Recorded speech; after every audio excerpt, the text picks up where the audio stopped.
আসসালামু আলাইকুম। আজকে আমি মার্বেল বাটারস্কচ কেকের একটা রেসিপি শেয়ার করব। আর এর জন্য আমি একটা বলের মধ্যে এখানে বাটার নিয়ে নিয়েছি। পরিমাপটা নিচে আমি মেনশন করে দিয়েছি। বাটারটাকে ভালোভাবে এভাবে মেল্ট করে নিচ্ছি একটা স্প্যাচুলার সাহায্যে। তারপরে এখানে চিনি দিয়ে দিলাম। চিনির সাথে বাটারটাকে ভালোভাবে মেল্ট করে নিচ্ছি। ভালোভাবে মেল্ট করার পরে এখানে আমি দুটো ডিম দিয়ে সবগুলো উপকরণকে মেল্ট করে নিব। অন্যদিকে এখন আমি এখানে কিছু ময়দা নিয়ে নিয়েছি, তারপর বেকিং পাউডার, বেকিং সোডা নিয়ে আমি সবগুলো উপকরণকে একসঙ্গে ভালোভাবে চেলে দিচ্ছি। আমি এগুলোকে দুটি স্টেপে করব। আমার সবগুলো মেল্ট করা হয়ে গেছে। তারপর সেকেন্ড স্টেপে আমি ময়দাগুলো মিশিয়ে নিলাম। তারপরে এখানে দুধ অ্যাপ্লাই করলাম। সবগুলো উপকরণকে ভালোভাবে আমি এভাবে মিশিয়ে নিয়েছি এবং ব্যাটারটা আমার রেডি। ব্যাটারটা যেহেতু জমে গিয়েছে, এই অবস্থায় আমি কিছু ভ্যানিলা এসেন্স দিয়ে দিলাম। তারপরে সবগুলোকে একসাথে আমি এভাবে মিশিয়ে নিলাম, পেঁচিয়ে মিশিয়ে নিলাম।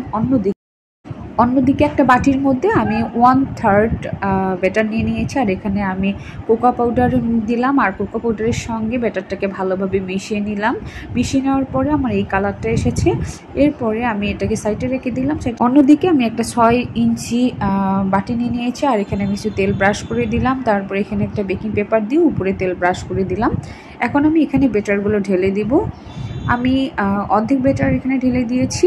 এখন একটা পাইপিং ব্যাগের মধ্যে আমি চকলেট ব্যাটারটা নিয়ে নিব। তারপরে এভাবে আড়াআড়িভাবে ডিজাইন করে নিব। আপনারা চাইলে আপনাদের মতো করে ডিজাইন করতে পারেন। তারপরে এর উপরে আমি ভ্যানিলা ব্যাটারগুলো দিয়ে দিব। ভ্যানিলা ব্যাটার দিয়ে আমি এটাকে সেট করে নেব। সুন্দর করে সেট করে নেওয়ার পরে আবারও আমি চকলেট ব্যাটারটাকে এটার উপরে আড়াআড়ি করে দিয়ে দেব।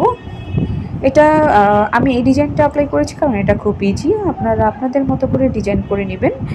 আর এখন আমার এটা সেট করা শেষ। অন্যদিকে আমি একটা চুলার মধ্যে আমি একটা পাতিল বসিয়ে দিয়েছি। আর এখানে আমি একটা স্ট্যান্ড বসিয়ে দিয়ে এটাকে 5 মিনিট প্রিহিট করে নিব।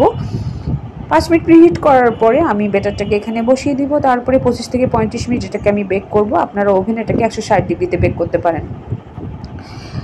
কিছুক্ষণ পরে ঢাকনাটা তুলে ফেললাম আর একটা কাঠি দিয়ে চেক করে নিলাম আমার কেকটা রেডি। এখন আমি কেকটাকে নামিয়ে কিছুক্ষণ ঠান্ডা করার পরে আমি এটাকে মোল্ড আউট করে নিলাম।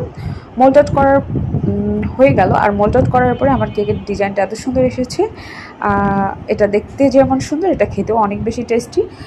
আমার আজকের মার্বেল বাটারস্কচ কেকের এই রেসিপিটা আপনাদের কেমন লাগলো অবশ্যই কমেন্ট করে জানাবেন। আর অবশ্যই আমার এই রেসিপিটি বাসায় ট্রাই করতে ভুলবেন না। ঠিক আছে, আজকের মতো এতটুকুই। পরবর্তীতে অন্য কোনো ভিডিও নিয়ে আসবো। আল্লাহ হাফেজ। আসসালামু আলাইকুম।